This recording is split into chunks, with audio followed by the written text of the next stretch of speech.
jedan, Vojvoda. Držite se, izvolite, gospođa Anica, za vašu obitelj ova jedna lijepa ružica i dalje nam pokažete tlu. Mada znamo da je sad gospođa Anica je bila stradala, treba operirati kuk, ide nam na operaciju, ali ja mislim da vas poslije toga rado ćete da pomoći.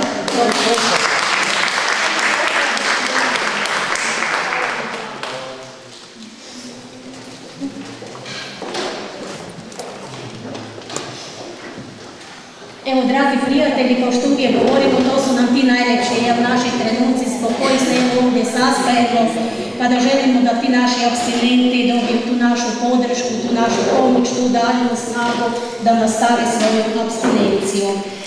Ja im još jedan put iskreno čestitam, a i svima vama, apstinentima koji ste danas ovdje, vašim klubovima, vašim djelatnicima i svima onima koji se bore na neki način protiv te opake ovisnosti, alkoholizma i svega ostaloga.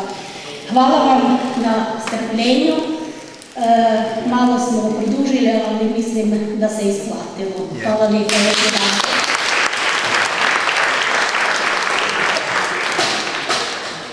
Hvala lijepo našoj stručnoj djelatnici i ja se isto pridružujem kao predsjednik kluba našim članovima za dugogodišnje apstinencije. Bila to 1 godina i 35 godina, svaka apstinencija je jako dobro došla.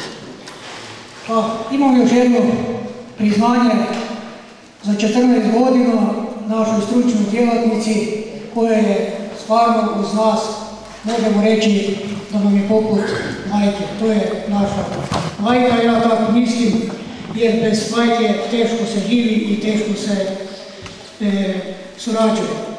Da bi nekako zahvaljali, mislim svaku godinu članovi pobrinemo da je barem sa jednim bukem ruže nekako čestitamo i da si nekako to preuzme k srcu. Ja znam da je teško terapeutkinji, jer mi smo članovi večernji alkoholičari. Dosta teško je raditi, ja znam i sam, ali ona je uvijek korektna, prva uskoči svakom u pomoć, pa ja mislim da se zaslužila njegovu.